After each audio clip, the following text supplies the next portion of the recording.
Vérité révélée. C'est une émission de formation et de formation autour de l'identité israélienne.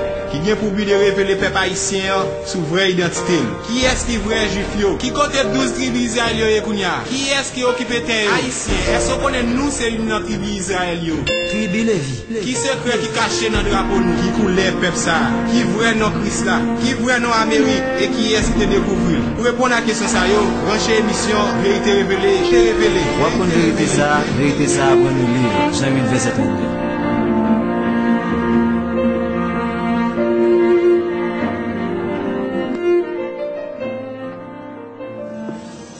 Vérité révélée, bonjour et bonsoir, à tous nos frères de partout, à nos rois, nos reines, nos princes, nos princesses, qui nous écoutent aux quatre coins du monde, de l'est à l'ouest, du septentrion au midi. Je vous salue, les rois, les reines, les princes, les princesses du peuple bantou dispersé de partout.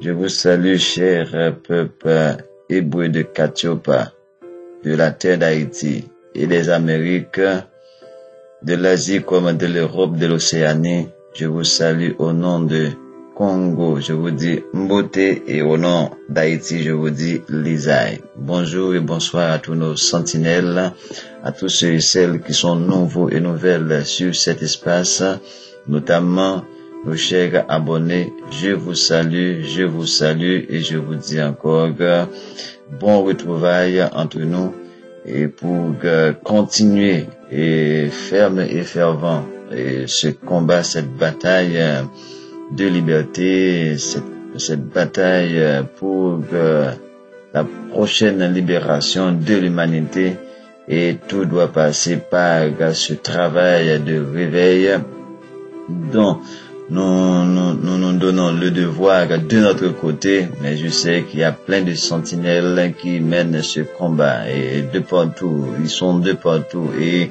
notamment nos frères haïtiens, nos frères Congo qui sont conscients de cette réalité et qui se donnent pour ce travail. Je vous salue, et notamment tous les pages WhatsApp qui sont impliqués dans ce combat. Je vous salue. Donc, c'est votre frère, le roi Nzaba Kota Katiopa, Negwakanda, est le dernier fils de l'empereur, le plus grand homme que cette humanité n'a jamais connu, le grand général Jean-Jacques Dessalines, dit l'empereur Jacques d'Haïti, connu de son vrai nom Issa, qui signifie venir de, le libérateur. Donc, nous sommes encore ici pour vous parler de la question de mémoire perdue et retrouvée, identité israélite de l'Amérique. Donc, nous avons entamé cet épisode, puis vu les événements qui s'étaient produits en Haïti, on a dû vous présenter quelques numéros en conséquence, mais c'est juste que nous attendons le moment opportun pour vous revenir, mais comme cela a été un peu difficile dans le sens de savoir comment vous y retourner. Parce que je vous le dis, mes chers bien-aimés, on a tellement de choses à partager, on a tellement de choses à se dire, on a tellement de choses à voir ensemble. Je ne sais même pas par quoi commencer. Donc, mais comme je vous ai annoncé, qu'on devrait parler, qu'on va parler dans le prochain numéro de qui est qui dans cette histoire d'Israël. Voilà pourquoi je tiens à vous et à continuer à faire ce chemin avec vous. Mais attendez-vous. Et il y a plein de choses qui vont entrer en parallèle parce que on a trop de choses à vous partager et c'est important. On est dans un moment décisif de ce combat de réveil, de cette bataille, que ce soit du point de vue spirituel, que ce soit le plan physique. Je vous le dis, armez-vous de tout ce que vous pouvez vous armer, et dans la simplicité, dans la crainte du grand Tata Nzambe, car vous avez besoin de l'énergie, de vibration, de force, mais aussi de connaissance. Voilà pourquoi Cheikh Anta Diop nous a légué cette phrase pour nous dire de nous armer de science et de connaissance, mais la science n'est pas juste une question d'intellectualité. Il faut voir aussi ça sur le plan spirituel. On a besoin de force et de vibration et d'énergie pour mener ce combat à terme. Donc, je compte sur vous parce que de votre côté et de mon côté, il faut qu'on trouve le raccord qui unit, le raccord qui doit nous unir définitivement, le raccord qui est la base même de notre alliance, l'alliance de Katiopa et de l'Atlante. Et parler de l'Atlante, c'est parler de nous, les dispersés de Katiopa, qui occupent maintenant ce territoire, qui nous appartient et qui nous a été encore volé, à savoir l'Amérique. Mais nous sommes vraiment les possesseurs de ce territoire Amérique, mais le territoire en question qui va émerveiller le monde par sa réapparition, et ça va choquer le monde, c'est bien l'Atlantide. Eh bien, cette alliance qui se base et qui fait le raccord de l'homme noir, c'est le raccord de l'alliance Katiopa et Atlantide. Attendez-vous. Donc, raison pour laquelle on tient à parler de notre mémoire perdue, identité israélite de l'Amérique. Question de vous dire que ce territoire nous appartient. Mais nous avons dit qui est qui dans cette histoire. Après qu'on a vu que tous les matraquages qu'ils ont fait de nos écrits, toutes les manipulations, tous les complots, en fait, pour nous mettre dans un état d'aliénation à nul autre pareil, dans le but de nous dominer, dans le but de prendre le sucre soit sur nous. Pourquoi? Parce que ils sont des peuples qui ne voient que la destruction de ce qui a été créé par Tata Nzambe. Donc nous, en tant que les gardiens de cette création, les gardiens de cette œuvre que le Créateur nous a léguée, et même sur le plan planétaire, qu'on parle de cette terre, donc c'est de notre devoir de rétablir ce qui doit être rétabli, et pour ce, nous avons la force qui est avec nous, nous avons Tata Nzambe qui nous a qui nous a confié ce travail. Voilà pourquoi nous vous disons, armez-vous de force et de courage, de science, de spiritualité. Donc, nul n'a le droit d'effacer une page de l'histoire d'un peuple, car un peuple sans histoire, c'est un peuple sans âme. De notre frère Alain Foucault. Donc, nous avons dit que nous allons voir dans cet espace, dans ce numéro, et la question de qui est qui dans cette histoire d'Israël dont la Bible parle. Donc voilà pourquoi nous allons commencer par faire la clarté sur le soi-disant Israël actuel. Donc on va entrer dans le vif du sujet. À partir de ce numéro-là, on va entrer dans ce groupe de personnes,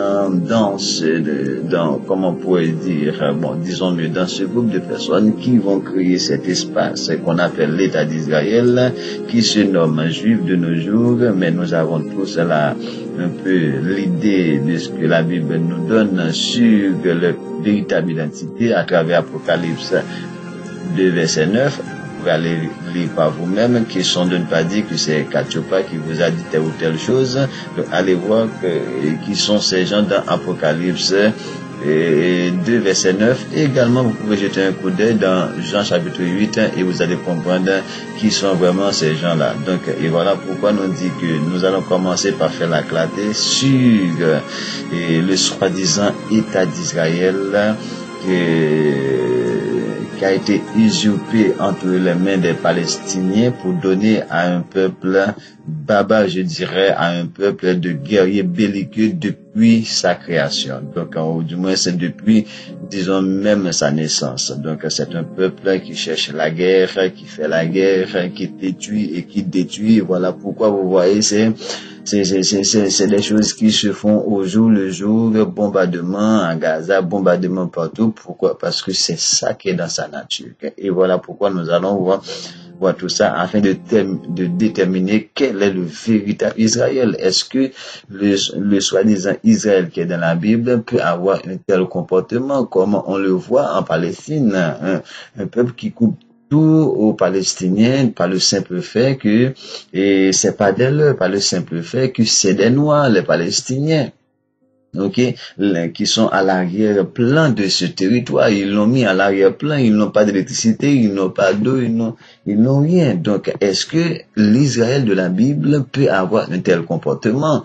Et pourquoi les gens ne se réveillent pas alors qu'il y a des églises qui prient pour Israël? Pour qui ils prient pour Israël? Israël qui se trouve où? Qui se trouve en Palestine, en terre volée. Comment Israël peut aller voler terre à d'autres peuples qui sont établis dès des siècles? Voilà pourquoi Nazaire a dit qu'il ne comprend pas, parce que lorsque les Israélites étaient partis de ce territoire, ils étaient des Noirs, mais maintenant ils voient que c'est des Blancs qui arrivent. Lui, il ne comprend pas. Donc, bref. Donc, nous disons que voilà, et nous allons déterminer à travers tout ça, et qui est le véritable Israël, et qui sont les gens connus sous l'appellation juif d'aujourd'hui. Et pour ce faire, nous allons juste jeter un coup d'œil avec vous sur des concepts. Par exemple, nous allons entrer sur le plan historique avec vous pour vous parler de, par exemple, la Palestine mandataire, qui est un concept entre les années, un concept britannique et des années 1920-1923. Qu'est-ce que c'est que la Palestine mandataire? Ou on dit tout simplement Palestine sous mandat britannique. Voyez-vous? Donc, c'est un concept britannique. Et vous allez voir le drapeau par vous-même, là où il y a un drapeau rouge avec un rond, un cercle où il est marqué en noir Palestine, mais à côté, vers le côté haut à droite, à gauche, on a le drapeau britannique. Donc, qui sont de dire qu'on dit Palestine mandataire ou Palestine sous mandat britannique, qui désigne quoi? Le statut politique proposé par la Société des Nations. Ok? Donc, cette Société des Nations qui a été créée dans les années 1919, donc, va autoriser la Palestine à, va autoriser les Britanniques, l'Empire britannique, qui domine jusqu'à nos jours et qui est le socle même avec le Vatican de ce qu'on appelle l'Empire romain, l'Empire des Dômes. Donc la Société des Nations, en 1920, va permettre à l'Empire britannique d'utiliser ces termes pour désigner le statut politique, ok, et établir à partir le statut politique en Palestine, ok, et d'établir à partir de 1923. Donc nous disons que les termes de Palestine mandataire ou Palestine sous mandat britannique désignent le statut politique proposé par la SDN, Société des Nations, en 1920 en Palestine et établi à partir de 1923. On dit ces termes exacts et sa délimitation furent l'objet de tractations entre Britanniques, Français, Arabes et Juifs dans le contexte des différents accords et promesses passées entre eux. Depuis à la base, ils viennent avec ces gens de thèmes, mais depuis à la base, il y a une sorte de tractation. Quoi? Parce que la puissance française s'oppose à la puissance arabe, à la puissance britannique. Les Britanniques s'opposent et entre les Juifs, entre Arabes et Juifs, il y a des tractations. Ok? Donc, pour parler des différents accords et promesses passées entre eux. Le mandat avait pour objectif la mise en place en Palestine d'un foyer national pour le peuple juif sur la base du lien historique existant entre le soi-disant peuple juif de la Bible avec la Palestine dans le but de reconstruire leur foyer national dans ce pays. Ok? Si vous voyez que la voix est un petit peu lourde, donc non seulement que je viens de me réveiller, mais la température commence à changer de notre côté là dans le pôle Nord. Enfin, sachez que nous sommes bien au Canada. Donc nous disons que le mandat avait pour objectif, le mandat de la Palestine mandataire avait pour objectif la mise en place en Palestine d'un foyer national pour le soi-disant peuple juif sur la base du lien historique existant entre eux avec la Palestine dans le but de reconstruire leur foyer national dans ce pays. Étant clairement entendu que rien ne sera fait qui puisse porter atteinte aux droits civiques et religieux des collectivités non juives existant en Palestine. Ces gens fonctionnent toujours sur la base de la ruse. Ils viennent avec des promesses et c'est pas des gens de confiance. C'est pas des gens de confiance. Quand ils signent des choses, pour eux c'est juste sur la forme, mais dans le fond ils ne respectent rien. Et je ne parle pas des juifs particulièrement, je parle de tout leur clic là, ok? Ce peuple européen, caucasien même. Donc c'est dans sa nature de ne pas respecter leur parole. Du moins c'est sa parole. C'est comme ça ce peuple. Ils disent des choses, ils font le contraire. Vous voyez? C'était clairement défini, entendu que rien ne sera fait qui puisse porter atteinte aux droits civiques et religieux des collectivités non juives existant en Palestine. Ça veut dire qu'ils avaient trouvé des gens déjà habitant la Palestine. Et c'était conclu dans leur accord. Voilà pourquoi on dit qu'il va y avoir des tractations entre Arabes et Juifs. Pourquoi? Parce que selon les accords, il ne devrait avoir aucune atteinte aux droits civiques et religieux des collectivités qui y habitaient déjà, telles que définies par la déclaration Balfour de 1919. Ok? Nous allons voir plus loin qu'est-ce que c'est que la déclaration Balfour. Telle que définie par la déclaration Balfour de 1919 et repris dans la dissolution, dans la disposition du mandat. Et repris dans la disposition du mandat. Il y a deux documents qui confirment, qui stipulent autour de la mise en place du respect des droits civiques et religieux des peuples habitant déjà la Palestine. Ok? Donc, cette terre de Palestine va passer, ok? Écoutez bien, avec cet accord, on dirait, en 1918, les Juifs qui avaient une population de 55 000 personnes, ok, pour 660 000 Arabes, en 1918, va passer pour les Juifs de 55 000 à 600 000 et pour les Arabes de 560 000 en 1918 à 1 200 000 en 1948. Ça veut dire dans l'intervalle de, comment dirais-je là, dans l'intervalle de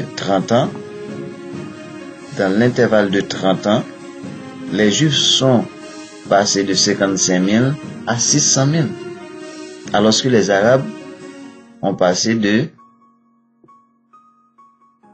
560 000 à 1 200 000, environ 2 fois plus, alors que pour les Juifs, vous voyez à quelle proportion ça s'est passé. Vous voyez à quelle proportion? De 55 à 600, alors que pour les Arabes de 560 à 1 200 000. Vous comprenez déjà l'idée. Donc voilà, Et puis on dit que la Palestine mandataire fut le terrain, ce territoire fut le terrain du conflit de plus en plus violent entre Arabes et Juifs palestiniens dont les revendications nationales respectives ne purent être conciliées par les Britanniques. Ça veut dire ils viennent, ils implantent leur système et puis après ils mettent les gens à s'entre-déchirer.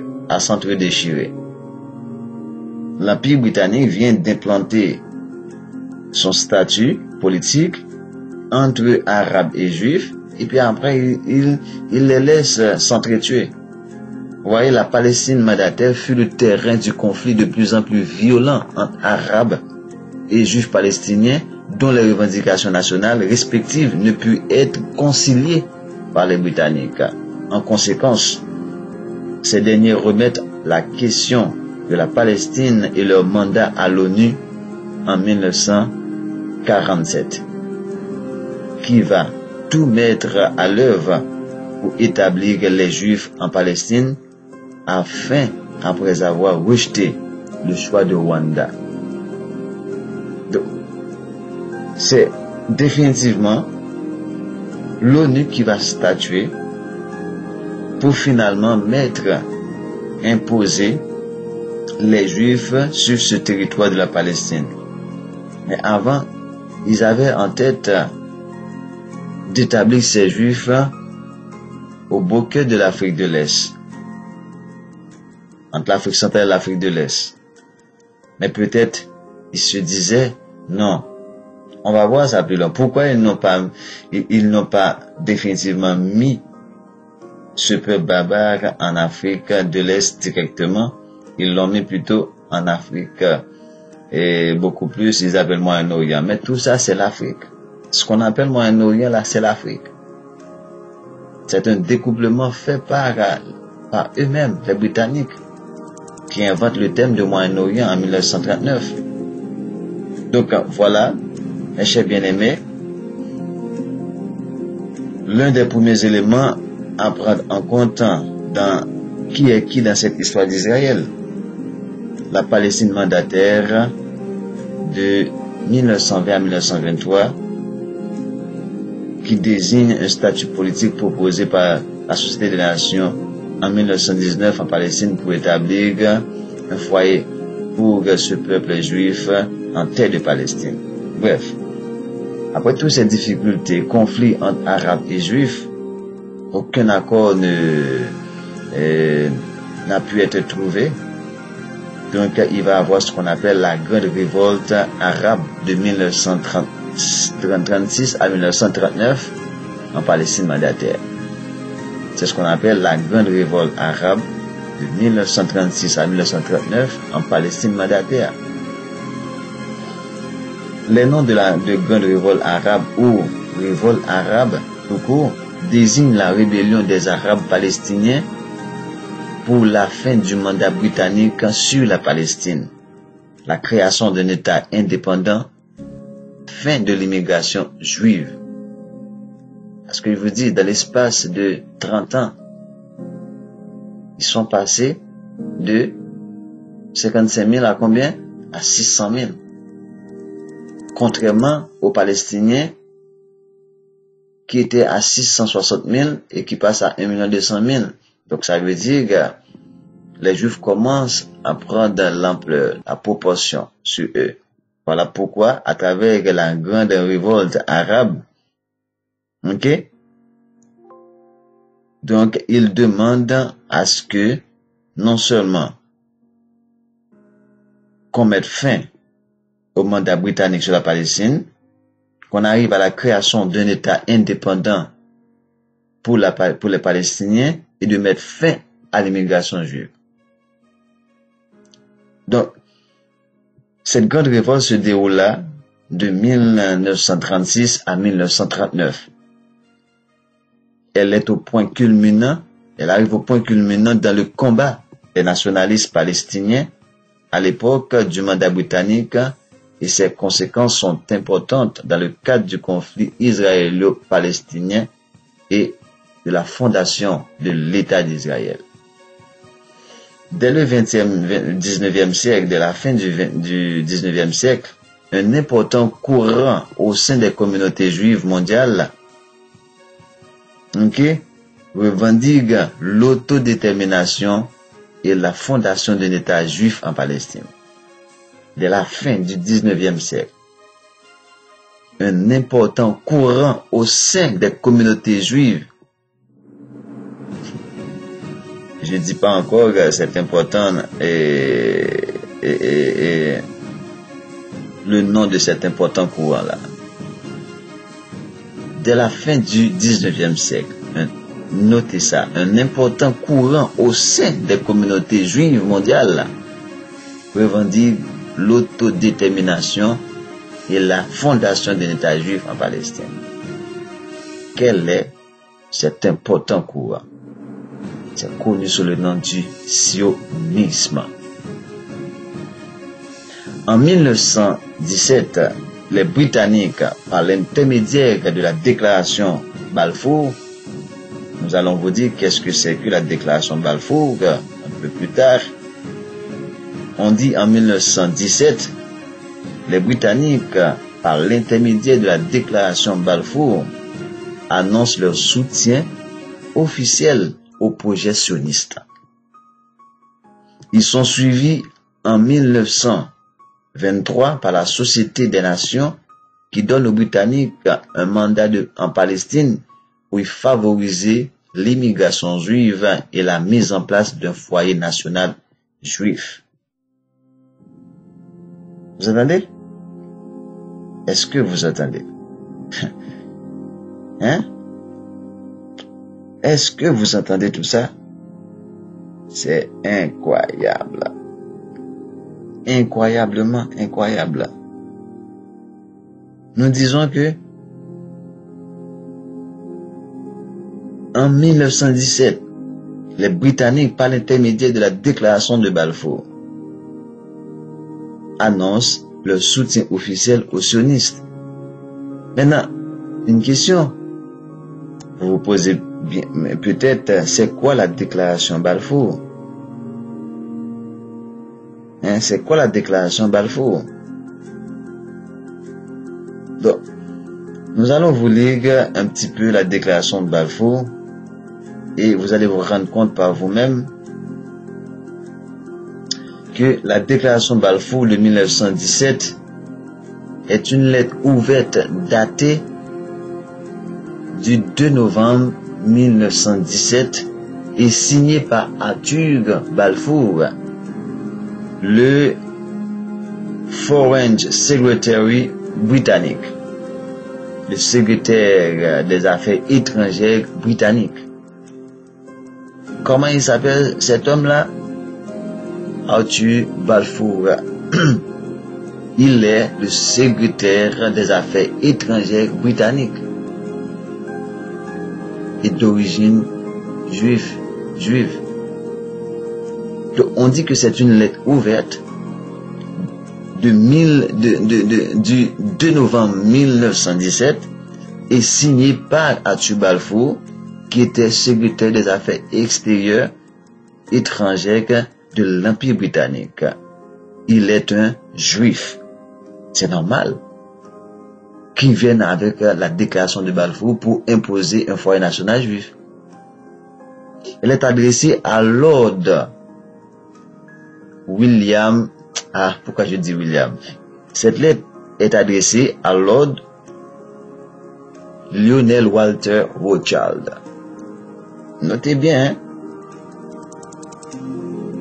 C'est Lionel Walter Rothschild. Voici, je vous donne l'image. Je vous donne l'image de Arthur Balfour et voilà l'autre, Walter Lionel Rothschild, la famille Rothschild. Vous commencez à comprendre maintenant. Cette lettre, entre eux là, parce qu'ils sont tous des juifs, avait quoi? C'est juste dans le but de mettre sur place ce foyer national juif. La déclaration Balfour de 1917 est une lettre ouverte datée du 2 novembre 1917 et signée par Arthur Balfour, le secrétaire des Affaires étrangères britannique, adressée à Lord Lionel Walter Rothschild, éminence de la communauté juive britannique. Qui était Lionel Walter Rothschild? L'éminence de la communauté juive britannique et financier du mouvement sioniste. À quelle fin cette lettre a été adressée? Aux fins de retransmission. Juste un coup d'œil sur le contenu de cette lettre. Cher Lord Rothschild, j'ai le plaisir de vous adresser de la part du gouvernement de Sa Majesté la déclaration suivante. Sympathisant avec les aspirations juives sionistes, déclaration qui, soumise au cabinet, a été approuvée par lui. C'est qui lui? Le gouvernement de Sa Majesté. Le gouvernement de Sa Majesté envisage favorablement l'établissement en Palestine d'un foyer national juif, d'un foyer national pour les juifs, et emploiera tous ses moyens pour faciliter la réalisation de cet objectif, étant clairement entendu que rien ne sera fait qui puisse porter atteinte soit aux droits civiques et religieux des collectivités non juives existant en Palestine. Vous voyez, c'était vraiment défini qui vont respecter les droits civiques et religieux des gens habitant déjà en Palestine. Et c'était stipulé encore dans ce qu'on appelle le mandat britannique. Ou Palestine mandataire. Soit aux droits et aux statuts politiques dont les Juifs disposent dans tout autre pays. Je vous serai obligé de porter cette déclaration à la connaissance de la Fédération sioniste. Signé Arthur James Balfour. Cette déclaration a été publiée dans le Times de Londres le 2 novembre. Non, ça a été écrit le 2 novembre, ça a été publié dans le Times de Londres le 9 novembre dans l'encadre entre guillemets Palestine for the Jews, Palestine for the Jews, official somebody.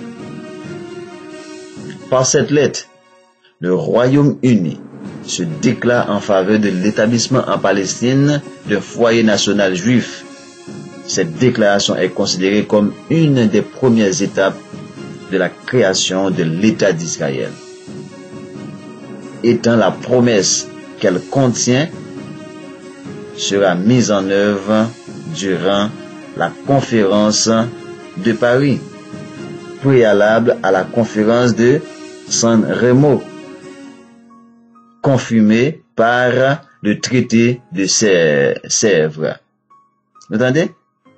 Est-ce que vous entendez? Je vais vous dire qu'est-ce que c'est la déclaration, la conférence de Paris de 1919. On dit qu'en effet, la promesse que cette lettre contient sera mise en œuvre durant la conférence de Paris de 1919. C'est quoi la conférence de Paris? La conférence de Paris de 1919 est une conférence internationale organisée par la vainqueur de la Première Guerre mondiale afin de négocier les traités de paix entre les alliés. Cette conférence, débute le 18 novembre 1919 et se termine en août 1920. Et c'est quoi? On dit que cette conférence était préalable à la conférence de San Remo qui a été organisée en avril 1920. La conférence de San Remo est une conférence internationale qui a eu lieu du 19 au 26 avril à San Remo. Dans le nord-ouest de l'Italie, en Ligurie. Et cette lettre qui a été mise en œuvre durant la conférence de Paris, qui est une conférence préalable à la conférence de San Remo, ça va être confirmé par le traité de Sèvres en août 1920. C'est quoi le traité de Sèvres? Le traité de Sèvres conclut, c'est un traité conclu le 10 août 1920 à la suite de la Première Guerre mondiale entre les Alliés victorieux et l'Empire ottoman. Il confirme quoi? Le traité confirme l'amnistie, l'armistice de Mondros. Ce traité, bien que signé par le sultan Mehmed V, ne sera jamais ratifié ni appliqué. Voilà. Voilà ce que c'est la déclaration de Balfour que je viens de vous lire. Quand on parle de la déclaration de Balfour, c'est une lettre faite par Arthur Balfour, un juif qui était secrétaire des affaires étrangères de l'Empire britannique. Il a adressé à l'éminence de la communauté juive sioniste dans la personne de Lord Lionel Walter Rothschild. Vous comprenez bien de quoi il est question. Là, c'est pour parler de qui est qui dans la Bible. Est-ce que tous ces gens-là qui font la guerre entre eux, après la guerre, ils se réunissent pour imposer leur suprématie là où ils le veulent? Est-ce que c'est ces gens-là qu'on dit que la Bible nous décrit comme le peuple de Dieu? J'utilise les termes que vous pouvez comprendre. Est-ce que c'est bien ce peuple-là qui est le peuple de Dieu de la Bible? Continuons à voir qui est qui dans cette question d'Israël. Nous disons maintenant, nous avons parlé de ce important mouvement sioniste. Je pense que c'est là qu'on va s'arrêter pour que le numéro ne soit pas trop long. Ok? Mais voyons qu'est-ce que c'est que ce mouvement, cet important courant qui s'appelle le sionisme au sein des communautés juives mondiales. Qu'est-ce que c'est que le sionisme en soi? Le sionisme est une idéologie fondée sur un sentiment national juif, décrit comme nationaliste par les uns et comme émancipatrice. Ok? L'idéologie, c'est une idéologie politique fondée sur un sentiment national juif, décrite comme nationaliste par les uns et comme émancipatrice par les autres, prônant l'existence d'un centre territorial ou étatique peuplé par les Juifs de la terre d'Israël. Oh, parfait. À la naissance de ce mouvement, à la fin du 19e siècle, ce territoire correspondait à la Palestine ottomane. Pour eux, c'est ça qu'ils ont choisi comme étant l'ancien territoire d'Israël. Puis, après la Deuxième Guerre mondiale, ou après la Première Guerre mondiale, elle correspondait à la Palestine mandataire. Nous avons dit la Palestine mandataire, le statut politique établi par l'Empire britannique en terre de Palestine pour faciliter la création d'un État juif. Sur un plan idéologique et institutionnel, le sioniste entend œuvrer à donner ou redonner aux Juifs un statut perdu depuis l'annexion du royaume d'Israël par l'Empire assyrien en l'an -720, à savoir celui d'un peuple disposant d'un territoire. C'est le but du sioniste. C'est pour ça que j'ai parlé de mémoire perdue et retrouvée. Tu vois, ils se disent être ce peuple juif ok, qui œuvrent à retrouver ou à se redonner un statut perdu. Un statut perdu. Donc c'est comme si c'est eux qui est véritablement le peuple, ce royaume d'Israël qui a été annexé à l'empire assyrien. Or, quel rapport y a-t-il entre la Syrie et ce peuple qu'on appelle peuple juif? Aucun rapport. Or, les Israélites qui étaient annexés à l'empire assyrien, ils sont même frères. Les Assyriens sont d'Ashur, le troisième fils de Sem, et les Israélites sont de Apachad, le deuxième fils de Sem. Ils sont frères. Or, il n'y a aucun rapport entre ce peuple soi-disant juif actuel et les Assyriens à l'époque dont il est question, soit l'an 720 avant notre ère. De nos jours, il comprend le post-sioniste qui veut donner une orientation laïque à l'État d'Israël. Tu vois, le sioniste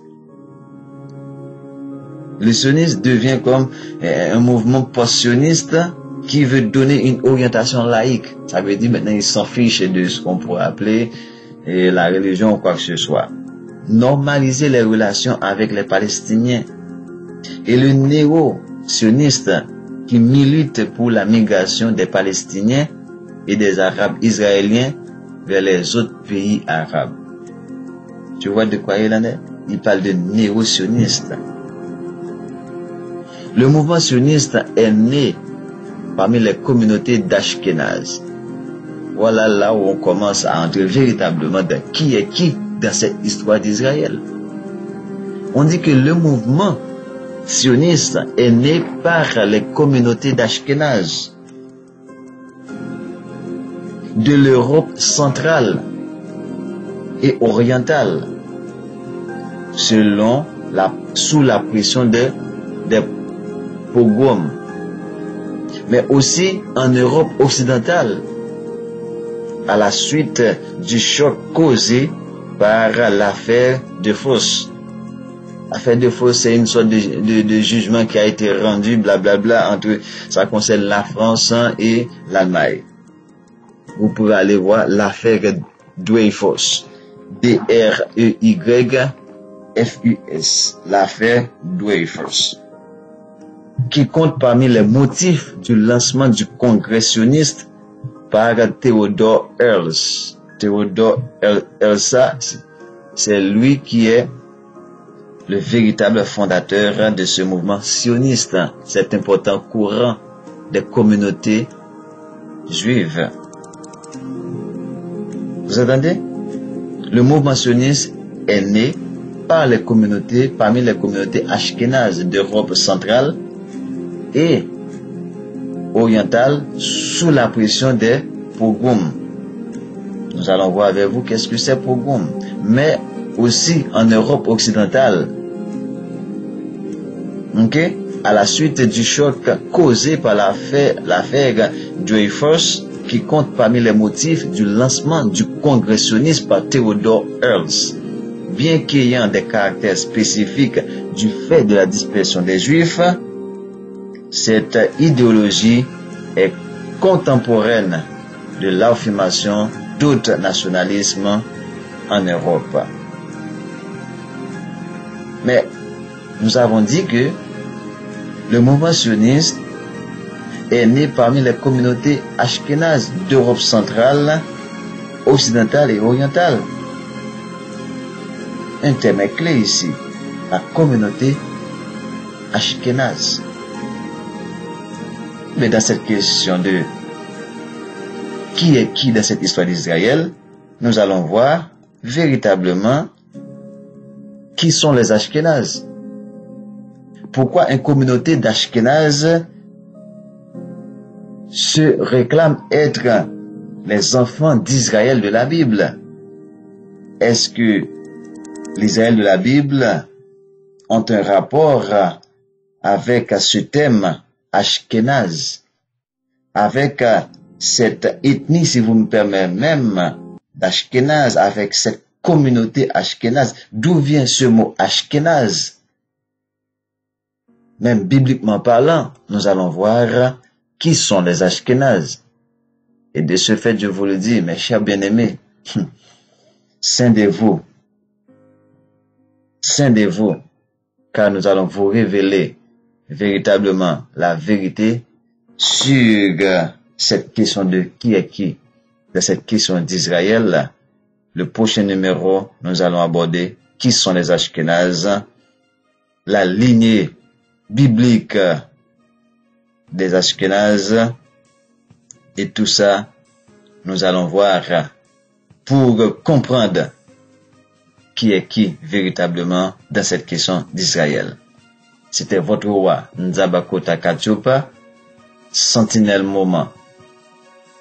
Ok, Negwakanda, le dernier fils de l'empereur Jacques d'Haïti, l'homme qui fait peur à tous ceux qui se disent tyrans, à tous ceux qui se disent despotes, qui ont même peur de prononcer son nom. Ce Dessalines, le dernier des Lévites. Nous allons voir tout ça avec vous dans le prochain numéro. Qui sont les Ashkénazes? Wanzabakuta Kachopa, de vérité révélée. Lisaï Mbote.